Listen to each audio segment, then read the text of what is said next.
Hey, it's Lowry Smith of the Commander Smiths here with a Spotlight Deck Tech, Anikthea Hand of Erebos.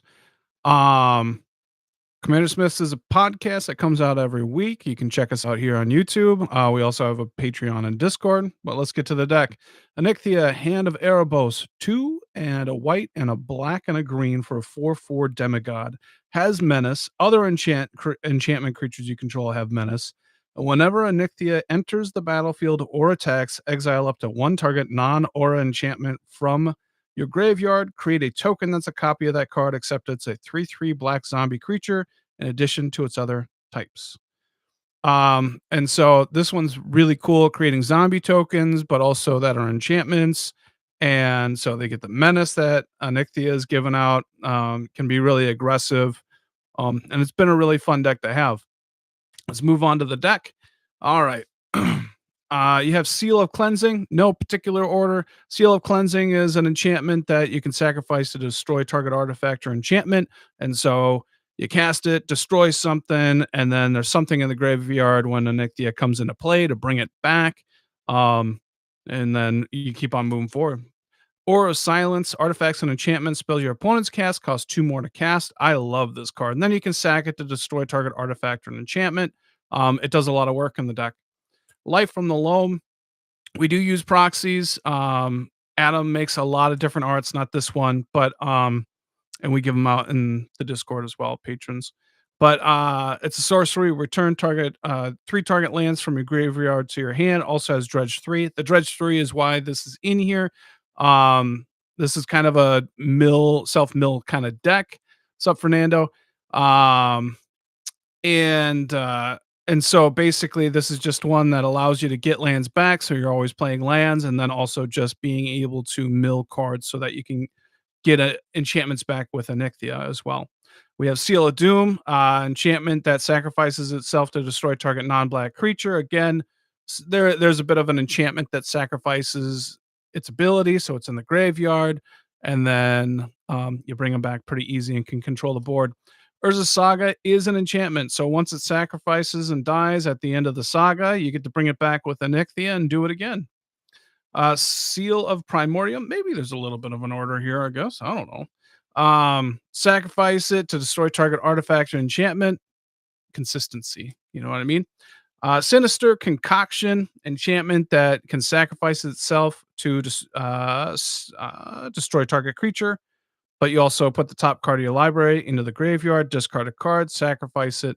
And so actually, those aren't drawbacks in this deck. You get to get like a huge enchantment out of your hand into the graveyard, randomly mill something that could be beneficial for you, and just destroy any creature. So it's nice in that regard. Mason Enchantress is cast an enchantment to draw a card. Argothian Enchantress is cast an enchantment to draw a card. We have Hall of Heliod's Generosity, which allows us to put enchantment from the yard on top of the deck and then draw that, and that's a nice way of recursion. Lush Portico for that Surveil land. Sundering Growth, destroy target artifact or enchantment to populate, so you can copy any of those tokens that Anikthea is creating. We have Bayou, Deathrite Shaman. Your graveyard deck, any green-black deck should just be running Deathrite Shaman anyway. But you're exiling stuff from your graveyard to either get a mana, everybody loses 2 life, or you gain 2 life.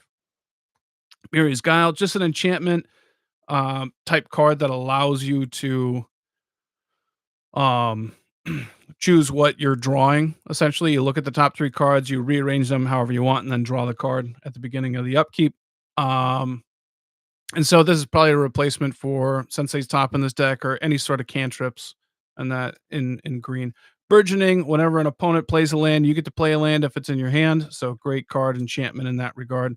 Starfield of Nyx, enchantment at the beginning of your upkeep, you may return target enchantment card from your graveyard to the battlefield. So just working with Anikthea there. As long as you control 5 or more enchantments, which you will, each other non-aura enchantment you control is a creature in addition to its other types and has base power and toughness equal to its converted mana cost. So just almost a second Anikthea in there, which is nice. City of Brass, Plains, Enduring Vitality allows you to have those enchantresses tapping for any color of mana. So nice ramp in that regard. Renewed Solidarity comes into play. You name zombies. Creatures you control of the chosen type get +1/+0. And at the beginning of the end step, for each token you control of the chosen type that entered this turn, create a token that's a copy of it. Um, and so you just get more copies of those enchantment tokens.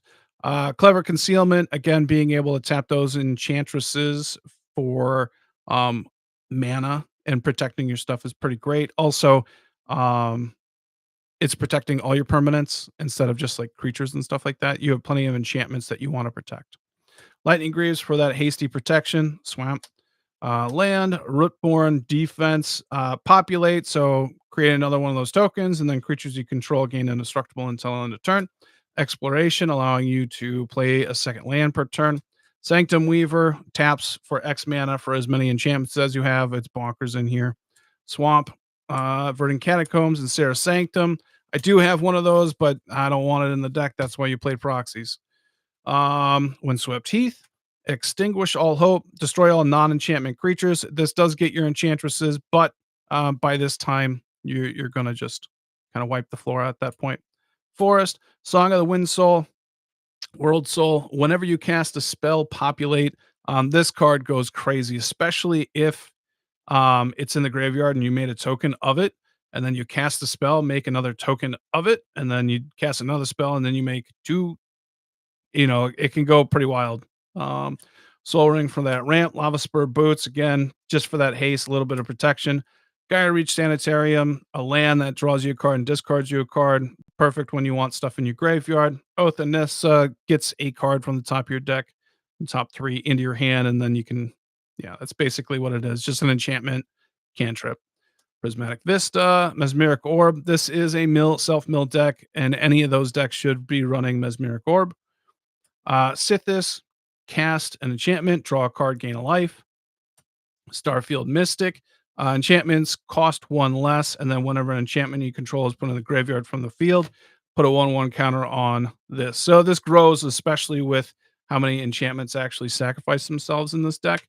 For an enchantress, cast a enchantment, draw a card, command tower. Doomwake Giant, whenever an enchantment comes into play under your control, all of your opponent's creatures get -1/-1.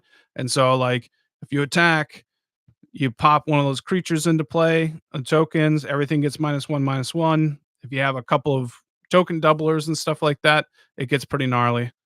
Heroic Intervention to protect everything. Silent Arbiter. This slows everything down or really makes Anikthea unblockable. So no more than one creature may attack each combat, Anikthea. No more than one creature may block each combat. That with Menace, you need two creatures to block with Menace, and so nobody can block this if this is in play. And then also it kind of, just because your enchantresses can't really block, it allows things to slow down quite a bit for you. Godless Shrine, Soul Snare, sack it, exile target creature that's attacking you. Just another one of those that you get rid of it into the yard, you're controlling the board. Eidolon of Blossoms. Now, there's the difference here is whenever an enchantment enters rather than cast. So a lot of them are cast, but this is looking for just one of these tokens to come to play. You get to draw a card, and that's great in that regard. A Relentless Pursuit. Reveal the top four cards, and you may put a creature card and or land card from among them into the hand, the rest in the yard. Again, self-mill, getting cards into your hand, selection, land, Marsh Flats, Surveil Land, Yavimaya, hashtag Team Forest Walk. Familiar Ground is a great enchantment. Each creature you control cannot be blocked by more than one creature. With Menace, all of your enchantments, creatures that are enchantments cannot be blocked. Familiar Ground's pretty cool in that regard. Plains, Vessel of Nescency. Can't even read. But sacrifice, reveal the top four cards, put something in your hand, and then the rest in the yard. So it's self-mill with cards into hand. Jukai Naturalist, enchantment spells cost one less. So you can just start flying through your deck a little bit when you have those cost reductions, especially with as many enchantress effects that you have. Surveil Land, Shock Land. Let's see here. And then you have Druid's Deliverance. I like the populate mechanic in here. I think it works really well, but prevent, it's fog with a populate. Triome. In the presence of ages. So this is a reveal the top four cards. Put something in your hand. Put the rest in the yard. Sun, land, Herald of the Pantheon. Enchantment spells cost one less, and you gain life whenever you cast one. Not a bad deal. Cetizen Champion. 1/3. Whenever an enchantment enters, you get to draw a card and put a 1/1 counter on it. Love this card as well. Whenever it's if it's saying put enchantment into play and you get to draw a card, wowzers. In this kind of deck. Land, Grim Guardian. Whenever an enchantment comes into play, every your opponents lose a life. And sometimes you can just get going, especially when you're populating a lot. People start losing the game. Weaver of Harmony, enchantment creatures get +1/+1. You got plenty of those in here. And then copy target activated or triggered ability, which is just making more tokens. Parallel Lives, whenever you create a token, create double of those. It's great. Demon of Fate's Design, you're able to cast bigger enchantments from your hand for just paying life. That's kind of what you're doing here. But also, it's just a big beater. 6/6 flying trample, enchantment you can bring back. Bop for that ramp, land. Composer of Spring. Now, this one in theory is really good, especially if you're going. The beginning is only okay. But whenever an enchantment enters the battlefield under your control, you may put a land card from your hand into the battlefield tapped. And if you control six or more enchantments, instead, you may put a creature or a land card from your hand into the battlefield tapped. So if you're really moving, this card just turbos you, I've found, but you run out pretty quick as well. Victor, Valgaroth Satchel. I don't know. Whenever an enchantment you control enters the battlefield or fully unlock a room, surveil 2. If this is the first time this ability has resolved this turn, if it's the second time, each opponent discards a card, and if it's the third time, put a creature card from your graveyard onto the battlefield under your control. So this is doing everything you want, putting stuff in the yard, bringing stuff back. People are discarding cards, and that's hurting their feelings. Lost Monarch of Ifnir. Afflict 3 at the beginning of your second main phase. If a player was dealt combat damage by a zombie, which is all these tokens this turn, mill 3 cards, then you may return a creature card from your graveyard to your hand. So that's just doing everything that this deck wants to do. Anointed Procession, doubling those tokens when they're created. Hopeless Nightmare. ETBs, each opponent discards a card and loses 2 life. If it's put in the graveyard, scry 2, and then you can sacrifice it on its own if you want. And so basically it comes into play, everybody discards a card, sacrifice it, bring it back as a token, everybody discards a card. Things are happening. Plains, Murmuring Bosk, Grizzly Savage. Look at the top 4 or 5 cards, put one into your hand, rest in the graveyard. Commune with the gods, same thing.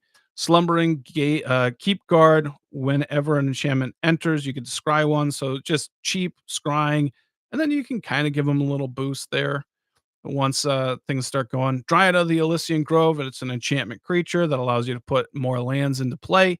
It's a great card. Undo Spirit Dancer. Whenever an enchantment enters the battlefield under your control, you may create tokens that are copies of it. Do it once each turn. Yeah, so it's kind of another one of those that are just making more tokens of the cards that you're playing. Forest, Plains, Colony Heart Expedition, Landfall, Sacrifice, go get more lands, and then you get to bring it back with Colony or with Anikthea to just make it a creature. You can sacrifice it. That's pretty sweet. Dawn of the New Ages, when it enters, put X hope counters on it for each creature you control. And then at the beginning of your draw step, draw a card. And if you can't do it anymore, you gain 4 life and sacrifice it. And then you bring it back with Anikthea. Sphere of Safety, if a creature is attacking you, it'd have to pay X for as many enchantments as you have per creature. Nobody can attack you. Swamp, Fabled Passage, Conduit of the Worlds allows you to cast a permanent spell from the graveyard, especially if Anikthea is being targeted, but also allowing you to play lands from the graveyard as well. It is an artifact, so that is a bummer, but so darn close. Miri's Wake. This card gets bonkers if you can start copying it, but your creatures get +1/+1, and your land is basically doubled. Dueling Grounds, no more than 1 creature can attack each turn, and no more than 1 creature may block each turn. We know that this basically makes Anikthea unblockable, gets through every time. and you're doing good stuff. On Wings of Gold, creatures you control that are zombies and or tokens get +1/+1 and have flying. And whenever one or more cards leave your graveyard, create a 1/1 zombie creature token. So it's one of those cards that are giving a boost to your tokens, and when you're making tokens, you're making more tokens, and it feels pretty good. Last one is a Swiftfoot Boots for that hasty protection.